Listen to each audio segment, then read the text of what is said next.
What are capture cards and are they necessary for you to buy?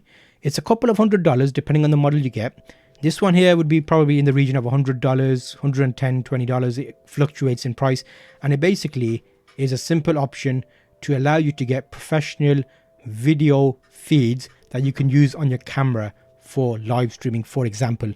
So right now I am using this capture card right here. It's a Camlink 4K capture card.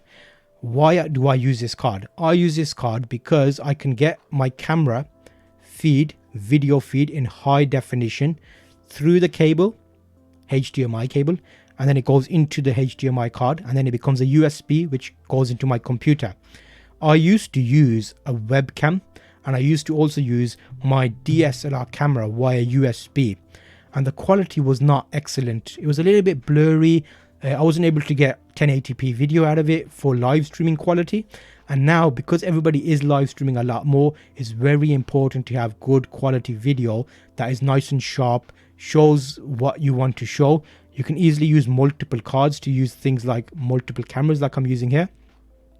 So the Camlink is an option that lets you use your camera as a webcam. So if you already own a DSLR camera and you want to use that in a new way, you buy this capture card, you plug it to your computer, and hey, you've got a great camera to allow you to be able to live stream in good quality. You'll be pretty hard pushed to get this type of quality from any webcam, because a DSLR is designed to give you better quality. It has got lenses which are designed to be more pleasing to the eye. You can adjust the lighting in them. There's more flexibility for background blur, so I've got like a nice background blur going on here, as well as me being quite sharp, and the colors just seem nicer. DSLRs also handle light a lot better. So if I turn off one of my lights just like that, see that's gone slightly dark, but it still copes. It's still dark, but you can still look like, oh, it's got like a moody atmosphere going on. However, if you have light, it gives you the extra pop and it makes it a lot nicer. So if you're thinking about a live stream and you have a camera already, what you can do is get yourself a card. They come in many forms. I purposely use the Camlink 4K because I found it to be a card that you can just set and forget. I've never had any issues with this. There are fewer options out there. I should cover this. There are cheaper cards available. I do keep one here purposely to show you the types of cards that you can pick up for under $10 or $11. Personally, when I stream with a cheaper card, I tested them. What happens is it tends to freeze, or there's issues with compatibility with multiple cards. So that's why I stopped using those cards. Originally, when I started, I was doing a few videos with one camera, very basic stuff, and it was okay. However, as soon as you start making professional content and you want to be able to just start the camera and not have to worry about troubleshooting every time you go live, because that's like a bit of a nightmare, because your time is going to come to a point where it becomes valuable and you want to just get the job done.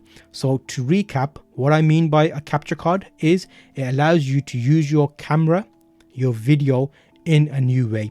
Because a couple of years ago, not many people were live streaming, but obviously as live streaming is becoming more mainstream, people are thinking, I don't want to spend a lot of money on a new webcam to get mediocre quality.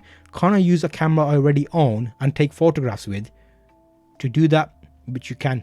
So the cameras are very important. I did do a video explaining which cameras are good for live streaming, because you might buy a Camlink card, but wait a minute, is your camera compatible to go with that card? It may not be.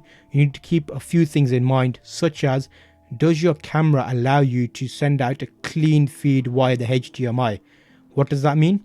You don't want a menu showing on there, because this would look really bad if I had a little battery in the top corner telling me how much percentage I had left, or a little timer on the bottom saying record.